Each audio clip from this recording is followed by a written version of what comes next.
Hello students, now we are going to discuss the remaining three abiotic factors which are part of the environment and which are studied under ecosystem interactions. Most important was the temperature, which does have influence on these three as well, passively though, but it is important. The remaining three are also important. The second one that we have is water. I told you earlier also that most of the life forms have originated in water, and now also we have more of biodiversity that is found in aquatic ecosystems as compared to the terrestrial ones. So this water is an important abiotic factor. How it is important abiotic factor? First is the simplest way that you have studied since your class 5, I guess, hydrological cycle. We need not to discuss it because it is very clear. It is the water cycle that you must have drawn in your notebooks and studied since your childhood, that the water gets converted into water vapors. Those water vapors would fall as rain. So that way you are maintaining a continuous supply of water to the plants and animals, because if we talk about our own body, that is also 70% water. If we talk about plants, there is a specific plant water relationship. Plants cannot perform their physiological functions if they do not have water in their cells. So water is an important factor. When we study water habitats, aquatic habitats, then we get to know that it is the light availability and the temperature in that water that basically it plays an important role. So the abiotic factor, which is light, has an influence directly in water cycle and the aquatic ecosystems as well. So underwater, what you need to understand is that water is an important part of water cycle that maintains the continuity of water circulation, and water bodies are of two types. One is fresh water and other is saline water. Now saline water salinity changes from place to place. It depends whether the salinity would be more or less. Example is the Dead Sea. So much is the salinity that you would float inside it, such as your body is less dense than the water. That much salt it is having inside it. So fresh water and saline water, on the basis of the salinity, there are different types of fishes and organisms which survive in it. Freshwater fishes and saline water fishes. These fishes again have their adaptation mechanisms. So you have few fishes which come to fresh water for spawning, few freshwater fishes which go to marine water for spawning. So such is the importance of water, that the salinity and the parts per million, that is ppm of salt which would be present inside it, decides the organisms which are going to stay over there. And the aquatic animals, fish especially, they have large ecological niches in which they survive. So we have water, and in water we need to remember, as we take into consideration adaptations as well, we do talk about that there are two types of fishes. One is eurythermal. You remember the term conformers and regulators that we did in temperature. Now we are going to have stenothermals. I'm sorry, thermal would be for temperature. Euryhaline and stenohaline. When I use the word uri, it means they would be referring to basically the regulators. That means internal condition would be maintained. That means they are going to survive in long range of salinity differences.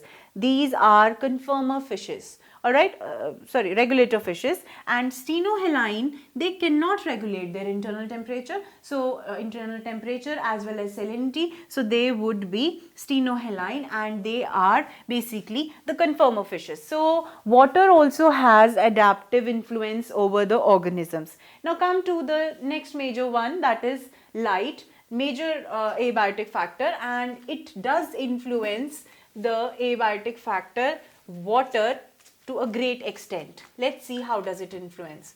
You know, a water body is in direct contact with sunlight. So light is the ultimate source. How does it influence? How does that abiotic factor create the environment for an organism? Let's see that. Supposedly we are having a lake. The upper surface is in continuous supply of sunlight, and when we talk about light, there is infrared portion of the light that causes heating effect. All right. We are taking water in context of light over here. We will discuss light and its effect on plants as well. But for first, see, this part of the lake is known as littoral zone. This one is limantic zone. Alright, and this lower one where sunlight does not reach is known as benthic zone. These three zones you have to remember. This is littoral zone. Now, why I am doing this zoning is on the basis of available sunlight only.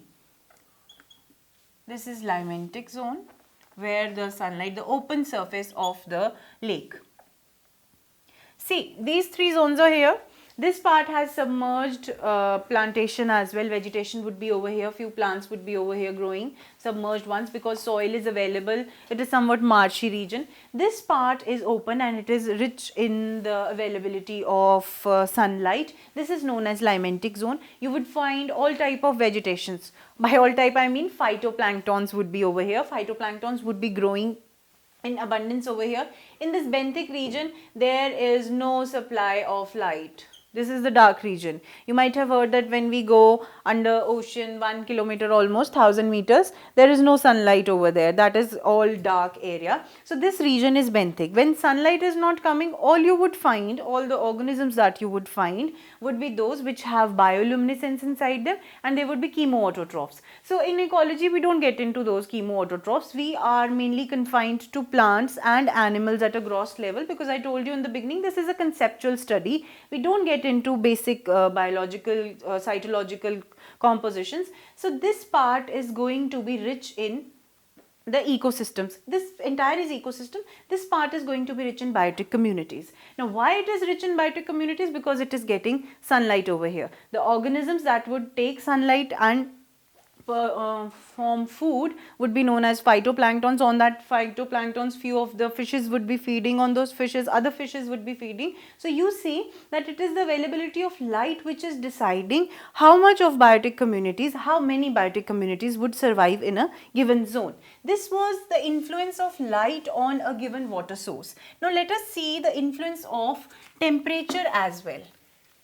We are taking a water body, and in each case we are considering a lake over here, because considering an ocean is ocean is very huge, so we can't take that example.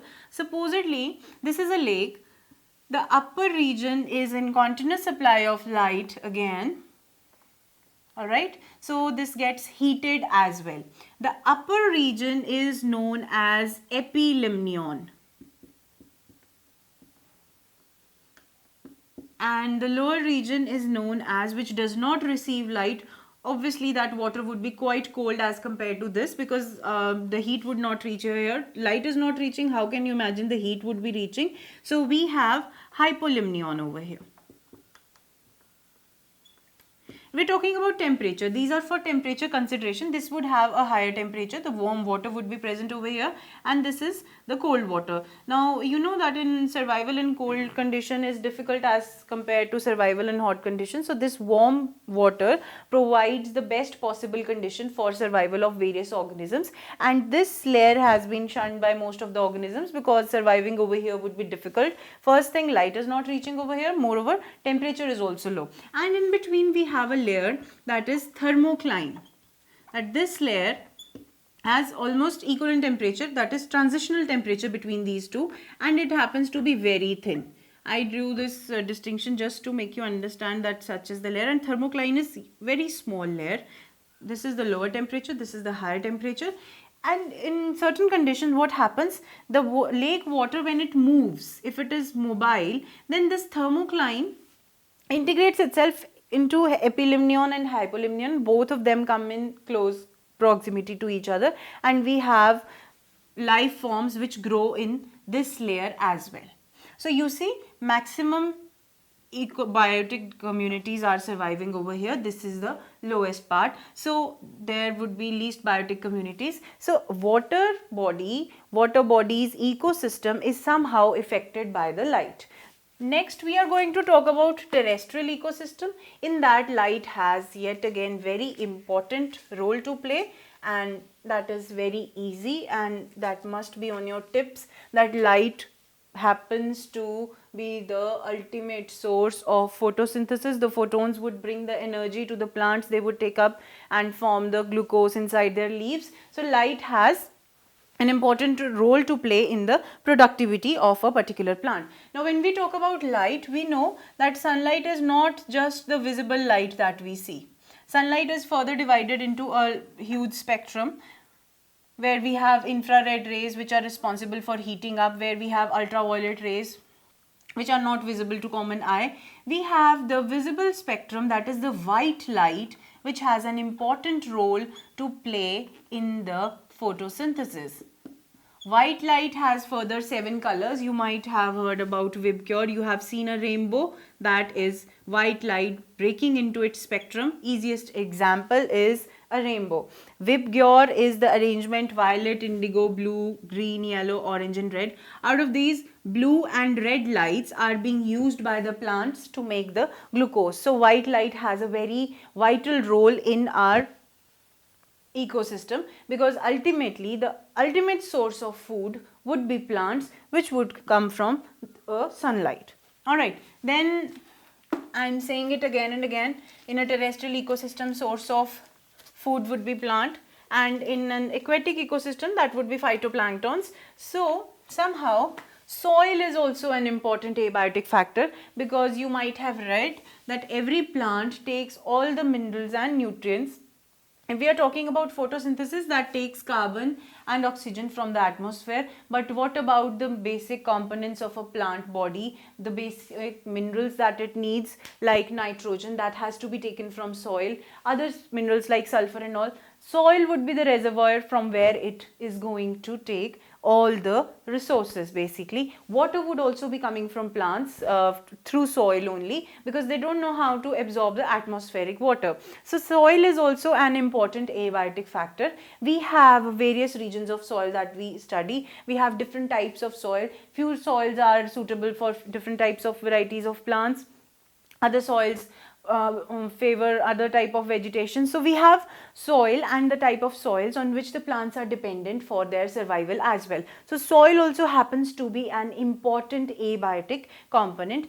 We have a soil profile that we study oftenly, that there is the top soil, which is the most fertile soil, then there is a bedrock. Basically, we have a soil profile that is to be studied in detail, and the soil profile, when studied, happens to be known as pedology. Alright, so soil profile, we have top soil in which we have all the minerals which have come from this bedrock through weathering. This is the bedrock that is going to contain all the minerals. Then we have the topsoil, then we have subsoil.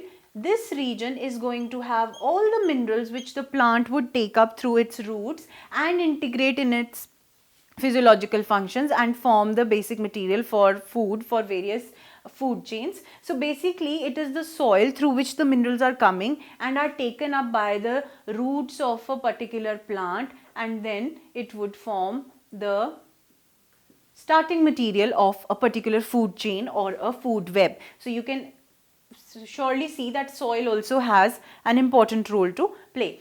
Here also the temperature is affecting each abiotic factor. That's why we consider that temperature is the most important. If the soil temperature changes, then also the microclimate of that particular plant change. We did discuss that what is the microclimate, that is the immediate environmental condition in which an organism is. So temperature somehow changes the microclimate, which changes the condition of water over there, which changes further dependent on light though, and that has an effect on soil as well. So we have different types of abiotic components and how they are influencing the organism. Supposedly, we have to talk about adaptation in each case. An organism is staying in a very high temperature condition, so it would have some behavioral exception to it, that it would hide somewhere or it would come out at night when the temperature is low. That is adaptation to this abiotic component. When we talk about water, we did discuss about fishes, that how they adapt to the water. Light conditions, extreme light conditions, certain organisms, again they show behavioral aspects that they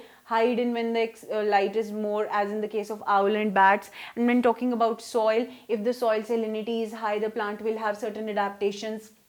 If the soil water content is low, plant will show certain physiological changes. So all these abiotic factors, we did discuss that what is environment for an ecosystem. It is the biotic and abiotic influences. So we did discuss that these factors do have influence on the organisms, and these are the abiotic influences which we talked about. And we discussed how temperature is affecting an organism, how water availability is affecting an organism, what is the effect of light on plant world and animal world as well in case of water bodies, and what is the effect of soil profile, how does it affect the growth of a particular plant and growth of all the organisms which survive on these plants. So in a way, these abiotic factors has an important role to play, and they are the factors which bring all the adaptations and survival abilities in an organism, because they are not going to change. Anything can change, but the abiotic factors are the